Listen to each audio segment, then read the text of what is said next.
سینه مبارکه رسول کریم صلی الله علیه وسلم سینه مبارکه وایو اللهم صل علی محمد وعلى آل محمد بعدد كل معلوم لك. د پیغمبر علیه الصلاه والسلام مبارکه شایسته او فراخه سینه ول، د سینې پر لوړه برخه یې بیشتان ول، پر نوره سینه او نس مبارک یې بیشتان نه ول. علامه نبهانی رحمت الله علیه مبارک په حواله د امام ترمذی رحمت الله علیه د حسین بن علی رضی الله عنه مبارک څخه روایت نقل کوي چې د مبارک فرمایي ما د خپل ماما هنده بن ابي هلته رضی الله عنه مبارک څخه د پیغمبر علیه السلام مبارک د شایست په اړه پوښتنه وکړه. ماما مې د تفصیلی جواب په ترڅ کې راته وفرمایل چې د پیغمبر علیه السلام مبارک پر اوږو مبارکو، بازوګان مبارکانو، سینې مبارکې پر لوړه حصه بیشتان ول. جامع الجمرات شمایل ترمذی. امام بغوی رحمت الله علیه مبارک نقل کوي چې پیغمبر علیه السلام مبارک وفرمایل چې ما خپل خدای جل جلاله په شایسته صورت کې ولیدی. بیا یې پوښتنه راڅخه وکړه چې لوړې فرشتې په چیش کې بحث او مباحثه سره کوي. پیغمبر علیه السلام مبارک فرمایي ما ورته وویل چې ای رب ته ښه په خبر یې، ای رب ته ښه په خبر یې. دوه واره مې دا خبره تکرار کړه. پیغمبر علیه السلام مبارک فرمایي چې الله جل جلاله بلاکۍ په خپل لاس مبارک زما په اوږو کې راکښېښوي. ما یې د لاس یخني په سینه کې محسوسه کړه.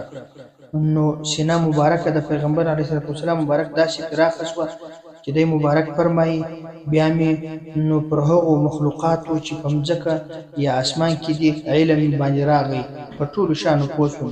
بیا پیغمبر علیه السلام مبارک د سورة الانعام 15 آیات شریف مبارک تلاوت کوي چې الله جل جلاله مبارک فرمایي وکذلک نوری ابراهیم ملکوت السماوات والارض وليكون من الموقنين.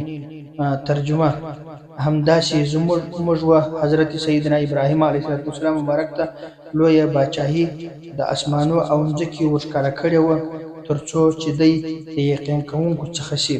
پیغمبر علیه السلام مبارک فرمایي چې خدای تعالی بیا پوښتنه راڅخه وکړه چې لوړې فرشتې په چیش کې بحث او مباحثه سره کوي. پیغمبر علیه السلام مبارک فرمایي چې ما ورته وویل چې یو په هغه شیانو کې چې ګناهونه په معافیږي. الله جل جلاله راته وویل چې هغه شیان چیشته چې ګناهونه په معافیږي. ما ورته وفرمایل چې اول د جماعت ولمنځو ته پیاده پښو تلل دي، دویم وروسته د لمانځه په مسجد کې کښېنستل دي، دریم د ناخوښیو یعنې د یخ په حالت کې یا د مرضي په حالت کې یا په بل داسې حالت کې چې اودس دې زړه نه غواړي ښه اودس تازه کړي. بیا پیغمبر علیه السلام مبارک وفرمایل چې څوک دا پورتني 3 کارونه کوي د دې کس په ژوند او مرګ دواړه په خیر کې وي. د ګناهو څخه به داسې پاک شي لکه د مور مبارک څخه زیږېدلی وي. بیا پیغمبر علیه السلام مبارک الله جل جلاله د پوښتنې په جواب کې وویل چې فرشتې بل په هغه شیانو کې بحث سره کوي چې د انسانانو درجې په لوړېږي. هغه شیان دغه شیان دي: اول و خلقو ته خوراک ورکول، دویم عام سلام اچول، دریم د شپې چې خلک ویده وي تهجد لمونځ کول. بیا الله جل جلاله راته وفرمایل چې دا دعا ووایه: اللهم انی اسألک طیبا وترك المنکرات وحب المساکین وان تغفر لي وترحمني وتتوب علي فإذا أردت فتنة في قومي فتوفني غیر مفتون.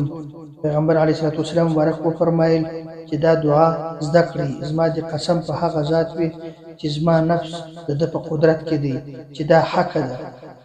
یو شاعر شعر ویلی دی: د شمعې رڼاګانې وي د خاص مکان لپاره، خو ستا د مخ رڼا د دې ټول جهان لپاره. ارمان مې دی په زړه چې مدینه کې اوسېدلی، جونګړې مې کړه جوړه دغه ښار کې ځان لپاره.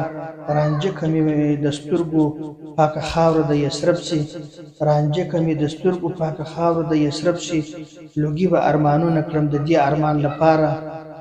هر څوک ورته لارو کې ازغي کرل کفارو، هر څوک ورته لارو کې ازغي کرل کفارو. سپرلی د محبت د دې ټول جهان لپاره. موسی کلیم الله و کوه تور ته رسېدلی، موسی کلیم الله و کوه تور ته رسېدلی. میلمه زموږ نبي سو په عرش لا مکان لپاره. اصحاب چې پر قربان و اصحاب چې پر قربان و سوي لوی لوی پتنګان و زفر سر دي زار شه د هغه جانان لپاره زفر سر دي زار شه د هغه جانان لپاره وما علينا الا البلاغ المبين